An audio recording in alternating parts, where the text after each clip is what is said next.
Hello, this is Dr. Emmett Miller. So good to be with you here today. The title of this presentation is Essence of Life, Love and Healing, Part 2. Love and Violence, Tools for Healing Yourself and the Planet.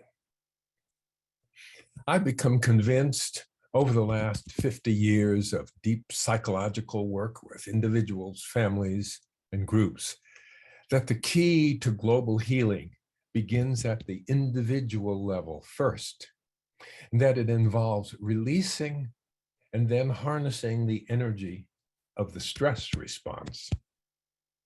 I know we're used to thinking of stress as being something negative, and if you don't handle it right, like nuclear energy or fossil fuels, etc., you can get in big trouble. But if you harness it, so it begins with first releasing the tension of the stress response. And then we will look at the possibility of intentionally rewiring the algorithms of the limbic system of the brain, what I call the monkey mind. Then we can apply second order thinking to transform our health, our lives, our relationship, and our planet. The challenge, of course, is that this will only work if we choose to use our higher minds intelligently. In this presentation, you will learn to understand and use the key tools for accomplishing this. When you're a physician practicing general medicine as well as psychiatry and psychology, and when people come to you with really serious problems in their life, and maybe they've gone through 15 other healers or doctors or psychiatrists or whatnot, finally this is the bottom line, and they see me as being an authority, and they listen and they pay careful attention because this is really important to them in their life. So, and it's because I have that attention, because I have a person who's willing to be aware of me, be aware of what I'm saying. And when I suggest that you think about the thumb on your right hand, you think about the thumb on your right hand. Because of that, we're able to guide the awareness. And that's the secret to making phenomenal change and making transformation in yourself and other people, is direct your awareness. I'll talk more about how we've been suckered into, well, we have, what is it now, 350,000 attention engineers, PhD psychologists and the like, whose whole focus is how to get your attention, because if you can get your attention, I can get you to buy the car. I can get you to buy the new wash day detergent. I can get you to vote for this idiot over here. And we'll talk about how that happens. So try to keep your focus here during the show. Again, this is Dr. Emmett Miller, and we're here on looking at the concepts of the essence of life, love, and healing. Love and violence, tools for healing yourself and the planet. We gain the ability to transform ourselves and our lives and our world only by upgrading our mental operating systems. Currently, the mental operating systems of the majority of humanity in this world is being dominated by the monkey mind, by the paleo-mammalian cortex, by the limbic system. And that's why everything is going, I don't know, where are we going and why are we in this handbasket? Instead, we're trying to focus on the world with this monkey mind to try to deal with the incredibly misinformation dense world we find ourselves in. So what we need to do is to develop the tools to combat the intensely weaponized propaganda that's aimed at us by these information specialists for our purpose, rather than their purpose, which is to paralyze us, steal our money, our votes, and our life energy with no concern as to what happens to us.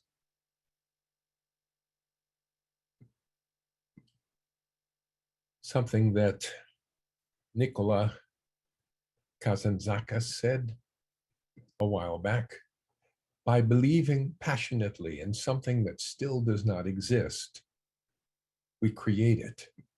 The non-existent is what we have not sufficiently desired. Fascinating thought, huh?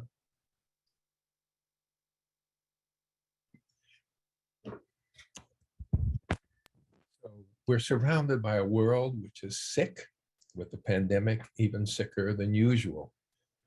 It's burning, we're drowning, we're destroying life all over the place. And people are meaner than ever to those who should be friends. And I think the pandemic has just multiplied it. Rather than becoming closer and seeing each other and connecting and caring about each other and being able to read each other's emotions, being able to talk openly and intimately. Instead, we're located behind a mask like this, and so you can't see a person's face, and all you got is these eyes, and you don't know what they're doing or what they're thinking. So it blocks us from each other. And we need to reverse this trend. Can we create a peaceful world where people treat all other people with respect, with caring and compassion? Can you imagine that happening? I know, oh, right, yeah, you can say it, yeah, from your lips to God's ears. Absolutely, from our lips to God's ears. Can you imagine it? Most people instead feel helpless. They've given up hope, which is a sign that their propaganda is working. That's what they want, because when we don't have hope, then we'll buy their dope. Okay, you heard it first here. But I'm a scientist. I'm under no illusions as to the dire conditions that exist in the world and the scope of the healing that's necessary to reverse these trends. But I'm also a physician who's worked for 50 years searching for the holy grail of healing, a set of simple principles and procedures that can, if followed, bring healing to the mind, the body, the emotions, the spirit, the behavior, and relationships for individuals, for families, and communities of all kinds. How about that for Holy Grail? It's been worth spending my life doing, and I'll tell you that. Anyway, I have found a simple set of mind tools that have worked in amazing ways to bring healing at all levels and peak performance, and even help bring about a sea change in thinking in this country and around the world about healthcare, because now people recognize the role of stress. They don't really understand it. They don't quite get it, but at least it's there. And the transformational power of guided imagery is familiar to people. No one knew about this in the 70s when I first started publishing those tapes, when that cassette tape was invented. I loved it. I started putting this world out. My idea was a kind of a guerrilla marketing, make these available throughout the world so people could listen. And it was scary for me. I said, oh my gosh, what if somebody drives into a tree while they're listening to it, right? Primum non nocere, that's first do no harm. That's the basic rule of the physician. But gradually, it turned out that people didn't drive into trees and they started taking care of themselves. More and more people started using these tools. I started teaching around the world. And although I'm not totally responsible for everything that's happening, those of us who felt in similar ways have helped to transform the world already, because we know about relaxation, we know about meditation, we know about imagery, we know about guided imagery. So what I want to do is to provide you now with more direct access to the fruits of this long search of mine. They're easy to understand if you simply focus your attention, and they're powerful when they're learned. It's easy to see the negatives around us.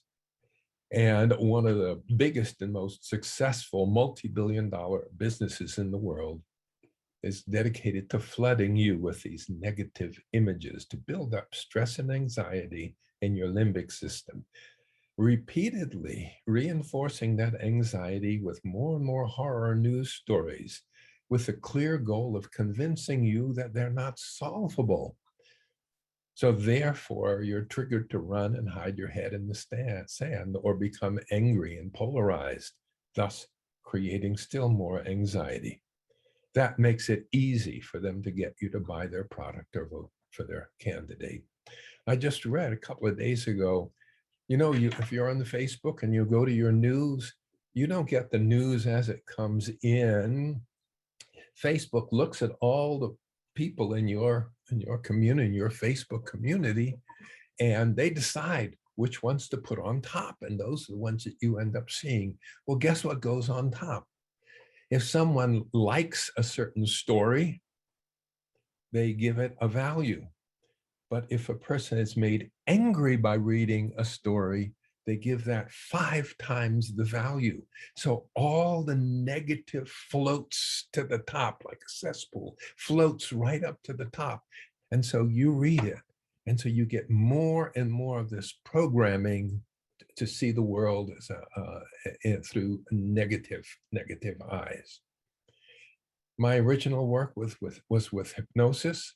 And I began to realize that whenever we are highly emotionally aroused in what is usually thought of as a negative way, that is anger, fury, hatred, fear, anxiety, depression, envy, greed, all such emotions cut us off from the higher levels of our brain and instead give us a limited view of reality. But at the same time, not only negative emotions, but positive emotions also will cause us to think and behave in unusual ways. We can be swept away by beautiful music, moved by poetry or art or drama, or maybe we can fall in love or experience an awesome wonder that takes our breath away. And when that happens, we can also behave unusually. Suddenly, we're positive about the world. The whole town's talking about the Jones boy, the Jones boy. He hops, he leaps so merrily over the water pumps, he stops, and then he'll come to a pump and he'll jump again, right? The Jones boy is in love.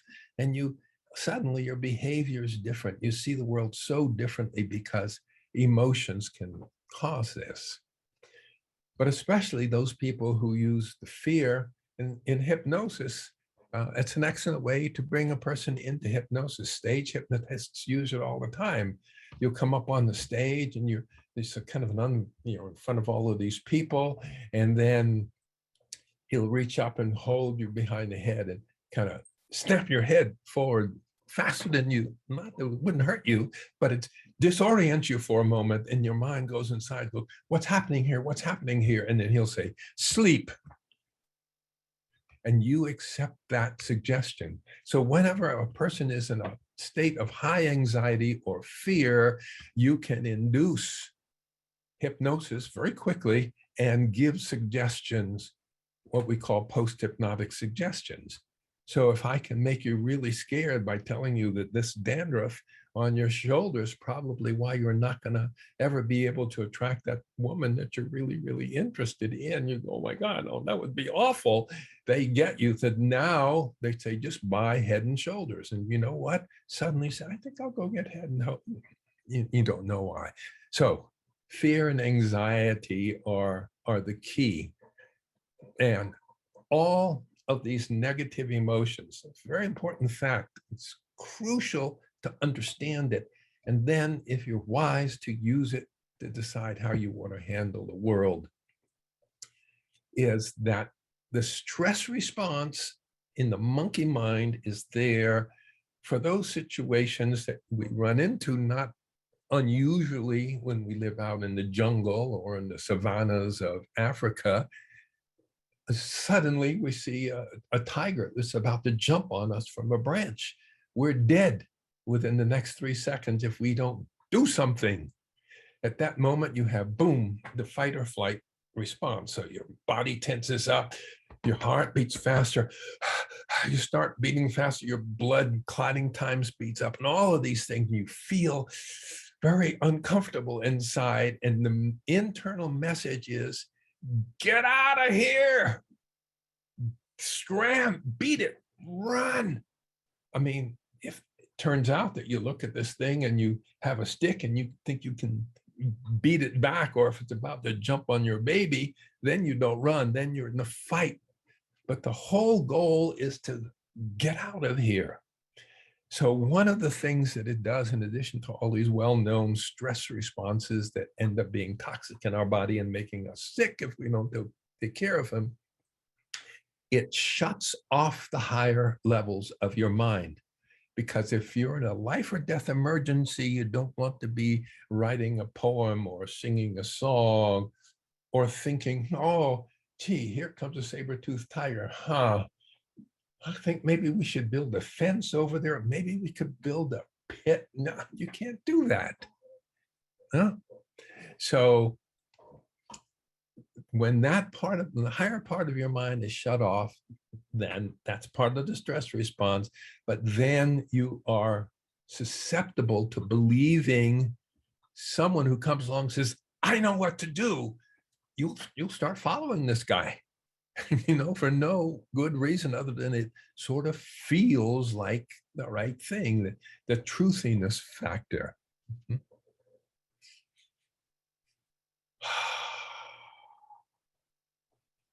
Most of the time, the feelings of fear, anger, disappointment, frustration, they don't help us. They don't feel good. We didn't choose to feel that way. I don't know, nobody says, I think maybe I'll feel furious. Okay, furious. No, maybe I'll feel anxiety. Despair, that's it, despair. No, you don't choose. The monkey chooses, and the monkey doesn't know what the hell's going on out here because we live in this complex world. So as we're programmed more and more and more to feel helpless and to be confronted with these things, okay, so I'll see this terrible news about some madman's gone into his place of business and shot up the office he used to work in. Should I be tense? I don't have to do anything.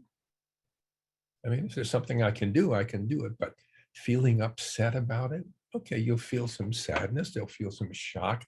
Okay, how long are you going to hold on to it? What are you going to do about that? Holding on to it doesn't spur us to do anything useful. It feels bad. It begins to make the organs of our body sick. It destroys the enthusiasm we would have about life, and it shuts off the part of our mind that could analyze and create a strategy to do something about it.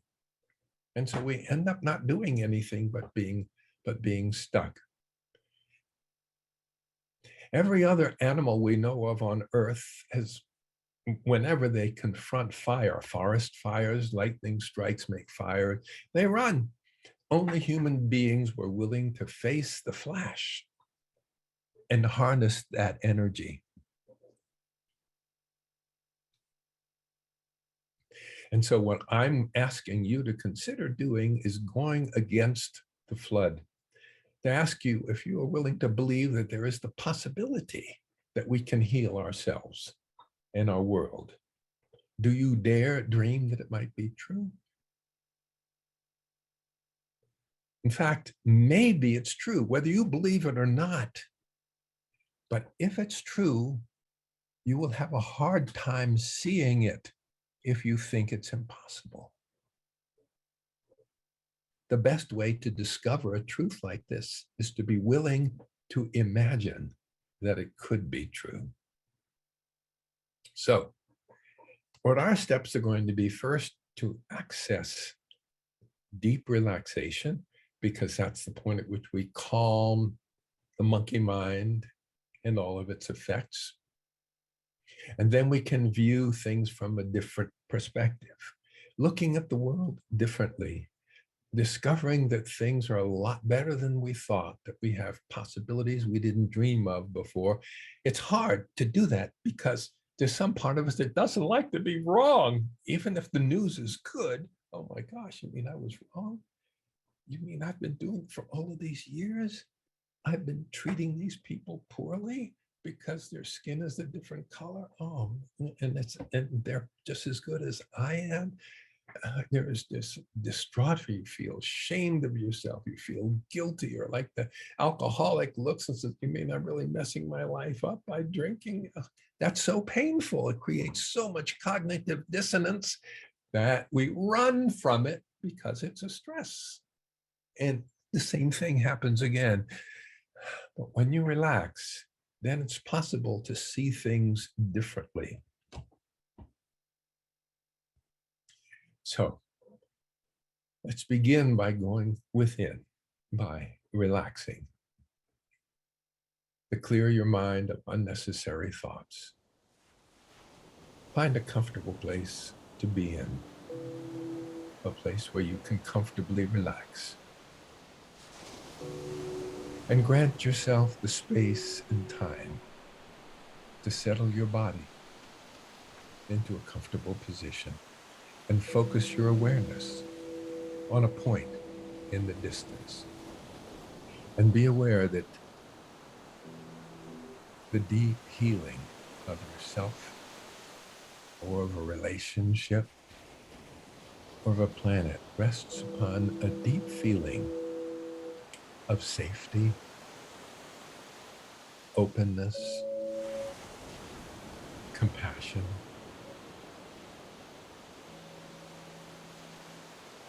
love.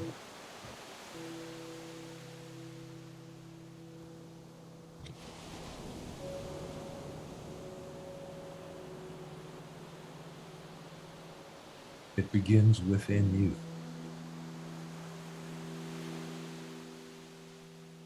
So give yourself permission now, right now, to go to your personal private island of peace inside. If you've been working here with me before, you probably know exactly where that is, or if you've studied meditation or deep relaxation with someone else, go to that place. Recognizing there's no other place you'll need to go at this moment. Nothing else you need to do, and no problem you need to solve. Take a deep breath in. And as you release it, breathe out unnecessary stress and tension. Realize you can make wise choices when you are at peace within. And remembering, you can access a powerful mind tool simply by clearing your mind of distractions, traveling to your special place, relaxation, and peace. Allow the air to breathe you, and sink into that little pause after you breathe out before the next breath comes in. Feel each breath as it breathes out stress, tension. Each breath out erasing from your mind any thoughts of the past or future. Allow yourself to settle into the spacious silence, welcoming you into this present, precious moment, the only moment that actually exists. Now, here, the only place that exists in this moment. Good. Feel the warm, soothing, peaceful feeling of relaxation, gently drawing your eyelids closed if you haven't already closed you may let them close. Let them be so relaxed they don't want to open. And as you gently test them, feel how heavy they feel, and feel the waves of peaceful calm, soothing ripples of relaxation flowing from your eyelids throughout your scalp, through your head, through the muscles of your face. Your jaw muscles relax because there's nothing you need to say. Relaxation soothes down through your neck, your shoulders, down through your arms into your fingertips. Feel it there. And breathing in, breathe that peace and serenity from your fingertips up throughout all the rest of your body as you float on your magic carpet to your special place of peace and calm.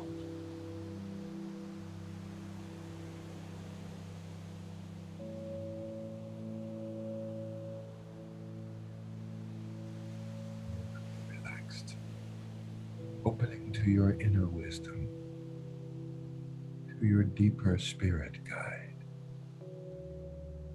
Good. Allowing yourself to touch in your heart that place that knows your deepest and highest desires for this relationship, your highest desires for your family and friends.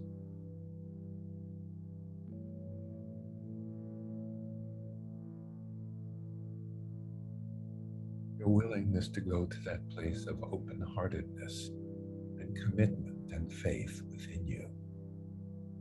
To be in touch with the patience and acceptance, the true empathy and compassion that you can feel as you go deeper within to that place of love. Choose your most powerful memory of feeling love and hold in mind the image of someone that represents most clearly the quality of loving. A child, a cat that has cuddled with you, a dog that was always so overjoyed to see you, maybe a first love, innocent first love, perhaps a sacred being, or an experience of loving, being loved. Choose the purest recollection of this quality of love that you can find in your life, this moment, and hold in mind a clear image of that time when you're feeling the presence of this love, of this being. Be there, feel it, and let it flow throughout the rest of your body. Squeeze two fingers together to anchor this feeling, or touch your heart with your hand so you can return to this awareness of the value of this precious quality. And maybe give it a name so you can call it back into your awareness whenever you wish. Because all true relationship is based at the deepest level on this felt sense of connection, of union, of oneness. And when the challenges and stressors of the world distract from your true source of connection and relationship, you now have the power to reconnect at will as you do it right now. Feel it.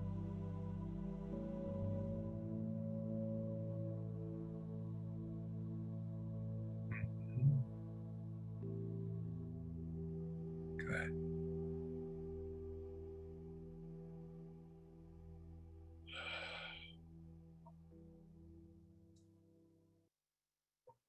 And anytime you go and remember that word, remember this place, put your hand on your heart or squeeze those fingers together, you can come back to this feeling.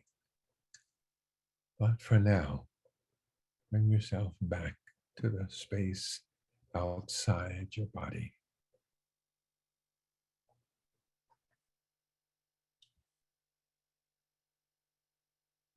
Take a few moments and notice how comfortable you feel.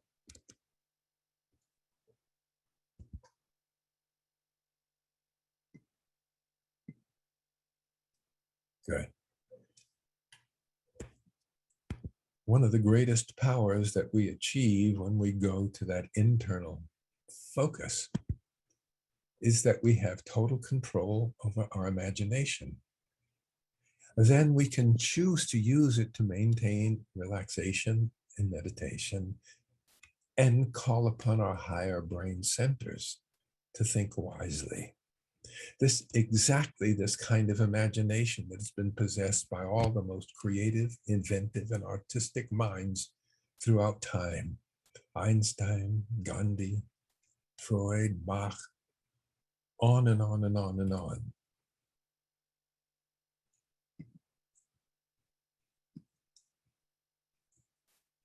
To imagine that something has the possibility of existing is the first step to discovering it or inventing it.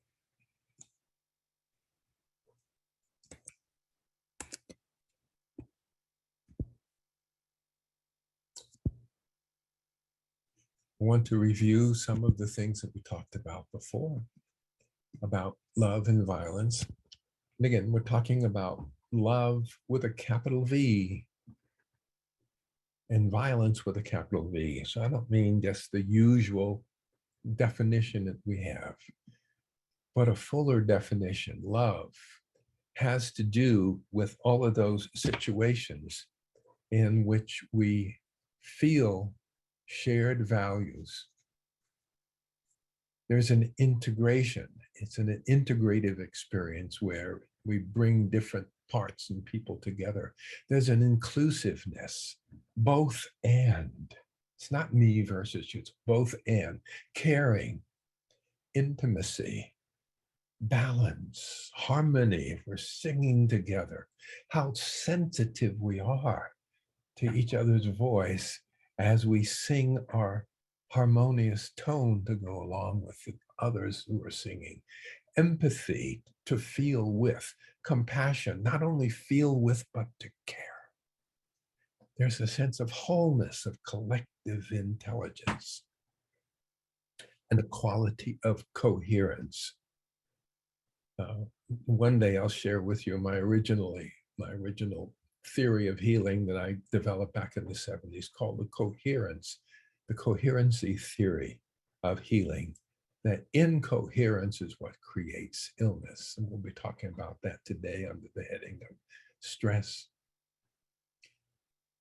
That life and love and healing are all words for the same process. And we've seen that, we've talked about that before. And if you've seen the video I made, that's what that's all about.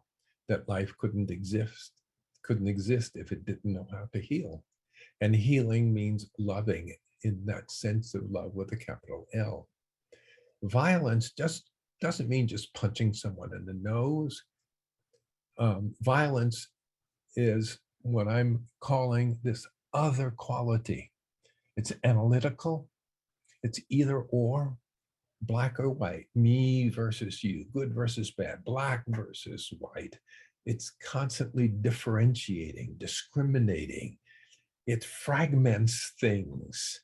It's exclusive, it's critical, it's judgmental, often contemptuous, rejecting, debating, and attacking. All of those different qualities are part of that capital V violence. I want to call it something else, but because sometimes the violence is necessary. You have to eat. You're a predator. You probably eat meat. Well, guess what? An animal died. That was pretty violent if you ask that animal. Or if you're a vegetarian, well, you eat a carrot. You've killed that carrot. You know, you go over and all those tomatoes that you have been eating, none of those seeds will ever get to grow. You're killing their babies. Okay, all right. So I'm being a little bit facetious, but all of these things are a way of approaching the world which has these qualities of either or, black or white, thinking. You know, I want to live, I don't care about the carrot. It's system one kind of thinking, to use the term that was developed by Daniel Kahneman, who wrote this incredible book that changed my life. It's called Thinking Fast and Slow. He won a Nobel Prize for his thinking, and it's wonderful. He's a scientist, and it's absolutely incredible. But one of the biggest problems in our whole education is that we are not taught that we have two minds, a conscious mind and an unconscious mind. There are two systems for operating the brain. Now, nearly all of our miseries are the result of our failing to know that we have two brains, two minds, and learning how to balance them so that they're used wisely. And so here we are living in this millennium, but we're approaching it with our Neanderthal brain. It's like giving a Neanderthal a laptop computer. What are they going to do with it? System one, as Dr. Kahneman says, has these qualities. It's fast, quick, run, clear. Okay, you guys, through the window. Yeah, you're not thinking slowly, you're thinking fast. It's unconscious. It just, you move because it feels right. It's effortless. It's automatic, without self-awareness or control. As Kahneman says, what you see is all there is. So its role, it assesses the situation and delivers updates, what to do next, to use the kind of a computer language. System two, on the other hand, and this is one that the higher mind is good at. It's slow, it's deliberate and conscious. It's effortful. You have to work to do that. You see a truck coming at you down the street, use system one to get the hell out of the way. But if you want to parallel park into a narrow parking space, you have to go to system two. Effortful, controlled mental process with self-awareness and control. It's logical and skeptical. It doesn't just accept, quick, run. No, wait a minute. We don't have to run just now. Let's think if there's a better way to do that. Its role is to seek new and missing information and to make wise decisions. So here we have this brain that has three main parts. The reptilian brain, which takes care of the basic functions, keeps the blood flowing. And then we have the subconscious part of the limbic system, the monkey mind. And then at the top level, we have the neocortex. And that's the part that is involved in sensory perception, generating motor commands, spatial reasoning, language, and that sort of thing. And at the front pole of the brain is the prefrontal cortex, which is responsible for abstract thinking and reasoning, decision-making. It mediates conflicting thoughts. It is capable of choosing right and wrong. It can predict the future. It focuses on thoughts, makes plans. It's the home of consciousness and emotional control. It's responsible for balancing and coordinating all the levels down below. Well, we haven't learned how to use this part of our brain to get what we want. But the world out there, by using hypnotic processes to cause you to think certain ways, and you have been hijacked, to use David Gruder's words. He wrote a book called The New IQ a few years back. And he said, you have been hijacked. Your happiness has been hijacked because you've been made to believe that more is better. More is better. Well, certainly if you have more money, then you can get in one of those rocket ships and go up to the, and orbit around the Earth for a little while, like the millionaires are doing. But someone I saw asked, couple of weeks ago, what if all the unidentified flying objects that we see up there once in a while, what if those are all billionaires from other planets who are just up for a day's look around this funny planet? Your prosperity has been hijacked by those who have taught us that debt is the way to wealth. Our health has been hijacked by a health care system. It's not really a healthcare system. It's a pathology management system designed to make huge amounts of money. It does not serve our wellness, but it profits massively from our sickness. Fear-mongering and propaganda of the most feculent variety have hijacked our patriotism. And our thinking has been hijacked by media filters that lead us to see things only from the either-or paradigm, the violent paradigm. Okay. So let's talk about what it is that we see and how we see it.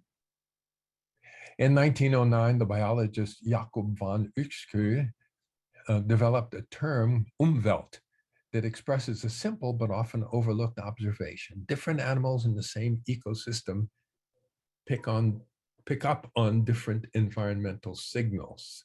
The small subset of the world that an animal is able to detect is called the Umvelt of that animal. So when we, in the blind and deaf world of the tick, the important signals are temperature and the odor of butyric acid. That's all it experiences. The black ghost knife fish is blind also, and it can't even hear anything, but it picks up on the electrical fields of the environment around it, and it can find food and avoid danger in that way. Blind as a bat. For the echolocating bat, it is air compression waves that give it the ability to catch those tiny little insects. So here we are, and each of us has an Umwelt. Those are the things we're aware of. But outside of that, there's a huge world called the Umbegung, which are all the things we're not aware of it.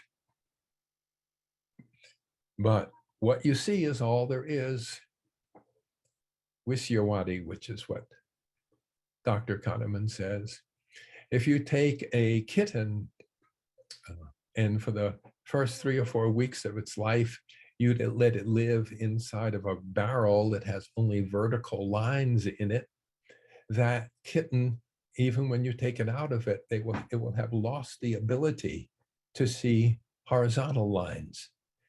If you raise a kitten in a barrel with horizontal lines, after the age of 3 weeks, you bring that kitten out, it won't be able to see vertical lines. So it'll walk around, bump into chair legs and table legs, which really freaks the cat out, because it cannot see. It just, boom, some ghost bumped into it.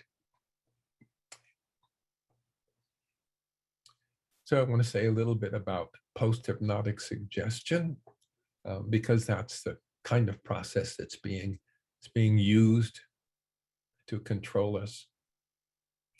We want to look beyond our Umwelt. We want to expand it. In order to see new vistas beyond the fog, we need new eyes. Well, let's take a look at how people get stuck. Okay, here's the mask. You put me and my family at risk when you don't wear a mask. And on the other side, the guy says, you put me and my family at risk by mindlessly obeying the government, doing what the government and the media tell you. They both deeply believe that, and they will argue. Or in this picture, we have Batman slapping Robin, who's saying, masks cause hypoxemia, and bap, Batman hits him and says, COVID has been proven to give people hypoxemia. Yeah, I can say that again. And here's one you've seen recently. Amor Cooper and Christian Cooper, no relation, were revealed. And here you have this picture of this woman who picks up her phone, and there's a bird watcher, and he wants her to put her dog on the leash. And instead she's calling the cops and saying there's a black man who's threatening me in the park. Right? And how did you feel about that?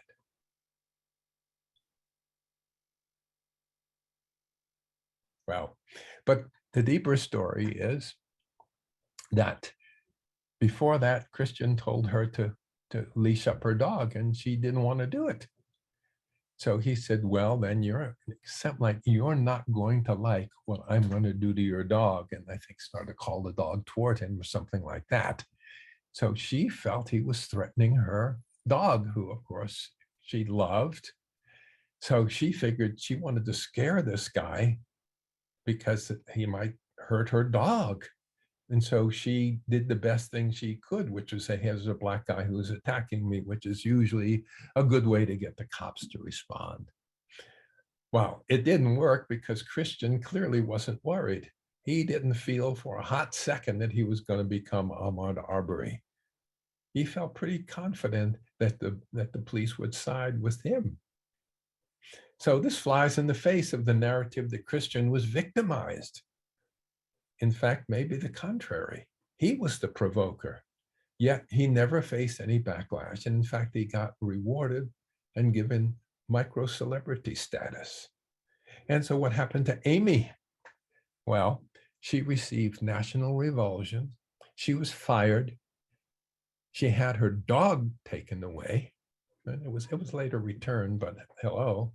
She was doxxed, destroyed online, charged with lying to the police, terrorized, and eventually had to flee the country. Wow. Another way of looking at things. You might not have known because that didn't play well in the news that's out there now. If you haven't already, check out Christopher Wiley's book, Mindfulness, which explains how Cambridge Analytica harvested the information of tens of millions of Facebook users and then used that data to target people susceptible to disinformation, racist thinking, and conspiracy theories. They went ahead and flipped elections in the Caribbean, in an African country. Then they turned to Brexit and, of course, brought about that Brexit. And then they went to work and were hired by the Trump election group. And at that point, Wiley said, my gosh, what we're doing is immoral. And he wrote this book. It's a good book. He's a good writer. And it will open your eyes as to how vulnerable we all are. And the result of that vulnerability are things such as the violence that we see around us, the violence that we saw on January 6th. And then I'll try to play you this little video. It's kind of Fox News, which partakes in focusing on the war on building, a war on growth. This is a war on police now. It's a war on achievement. There is a war on hot dogs. A war on white journalists. Great point. The government's war on the Attilas gym in New Jersey. War on men. War on cars. War on appetizers. The war on War on Thanksgiving. This war on fun. The war on straws. War on meat. Joe Biden declared war on freedom yesterday. It's a war on small businesses. The war on dogs. There is a war on parents. The left's war on children. War on privacy in middle America. It's a war on business, a war on building, a war on growth. This is a war on police now. It's a war on achievement. There is a war on hot dogs. A war on white journalists. Great point. The government's war on the Attilas gym in New Jersey. Okay, that's enough. There's a lot of wars going on, right? You know, it's not a disagreement. It's not a disagreement between two people who have the right to speak and who care, and maybe there's a worthwhile conversation to have. No, there's a war.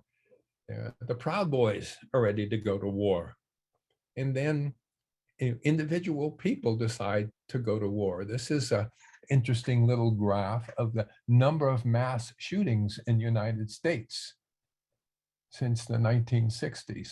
Look at how the numbers are going up every year. More and more people are picking up an automatic weapon or a shotgun and going in, let's kill the people at work. Let's go, why don't we kill some of the kiddies?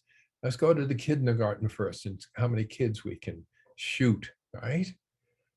This is the orientation, and this is what's happening. The result of it, of course, is how we're cooking our planet. White House intelligence agencies, Pentagon issues reports warning that climate change threatens global security. That's really true. Article last week in the New York Times, From Cradle to Grave, that place where civilization emerged down between the Tigris and the Euphrates. Climate change is poisoning the land. Intense heat and drought are chasing people. They can't even live there anymore. This is the place that we're talking about, Al-Qurna in Iraq. Kind of an interesting place here. Well, this was in the 1950s. This is now. No one lives here anymore. The mud brick buildings are empty. Just the husks of human life that became impossible on this land. Wind whips the bone-dry reeds for miles. No water to be seen. This is a land once known as Mesopotamia. So, unfortunately, it's easier to fool people than to convince them that they've been fooled, which is a takeoff from what Mark Twain said once. Now, as we talked about each of us having an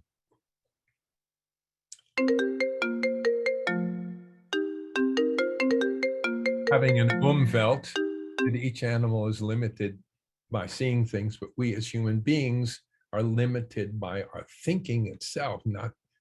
We're not incapable of understanding or seeing. How easy it is to make people believe a lie, and how hard it is to undo that work again. There are three ways that we can learn wisdom. First, by reflection, which is noblest. Second, by imitation, which is the easiest. And third, by experience, which is the bitterest. So where I would like to go today is to point out that we do, as human beings, have the ability to change our brain in form and function. We actually can grow new nerves and new connections, really write new algorithms for our unconscious mind, which creates a different environment and a brain which supports us in thinking wisely. That there is a conscious mind, there's an unconscious mind, and then there are all the behaviors of the body. And how it's supposed to work is there's a hierarchy so that the higher levels of system should give instructions to the lower levels of system, because there is wisdom and intelligence and creativity and understanding that emerges as you go up in the system. You know, from when you start at the simple reflex arc. It just requires two nerves. That's all. That's the whole brain. Then there's a little bit bigger brain on top of that to get a withdrawal reflex. And then several segments of the spinal cord create a little bit better, but still primitive brain. And then it comes up to the spinal cord brain, which means that a chicken can run around after you cut its head off. And then you have the unconscious, the paleocortex. This is the hippocampus in the monkey brain. That's the part that is actually dissolved by stress, and it's responsible for thinking, for short-term memory, and learning new things. The more stress you're under, that hippocampus will go down to like 3/4 of its normal weight because the nerves just dissolves. This is your amygdala, which is where anxiety and all the negative emotions originate, a little almond-sized thing in the side of your brain. Then, of course, there's your neocortex for higher thought, and your prefrontal cortex, which is designed to guide all the lowers, all the levels beneath that. So our challenge is we want to shift to a new paradigm of thinking. And that's what we need to do, is to shift to second order thinking. My story, story of the sisters and the orange. Two sisters come into the kitchen, they see an orange, they start fighting over it. The father comes in, says, we'll cut it in half, each of you gets a half. And the girls are kind of satisfied, at least they didn't get less than their sister. The mother comes in and says, well, what did you want that orange for? And the first one said, I wanted the flesh of the orange to make a fruit salad. She asked the other and she says, I wanted the rind of the orange to make marmalade. So she divided that orange differently. And both girls were twice as happy. There was a time in ancient Greece when the young women, teenage and 20-somethings in Greece, were committing suicide. It was all the rage. And the more that you told them not to do it, the more they did it. You know how it goes. And there was one wise man there who figured out a way to solve it. And so they issued a decree that every girl who killed herself, who committed suicide, would be carried down the main street nude on top of a plank. And of course, everybody would come out to see it. Guess what? They all stopped killing themselves. Ha. Ha. And one more little story. And that is second order thinking is when there was during the French Revolution, there was a certain captain, and he and his men were taking care of a certain town, and the people started revolting and rioting in the town square, and he got a message from the general that said, fire into the rabble. And when this captain said, my God, I know these people, I've been here for 2 years, I just can't murder them all. On the other hand, you can't say no, otherwise you get guillotined right away. So he was stuck. That's a tense situation. You can't go left or you can't go right. But I guess he thought about it a moment and he became creative. And he said, he turned to the men and he said, point your rifles into the air and fire on my command. And he commanded, fire. And suddenly all the rifles went off at once. And that town square was filled with such a huge noise. Everybody stopped, shocked. What was that? What was that?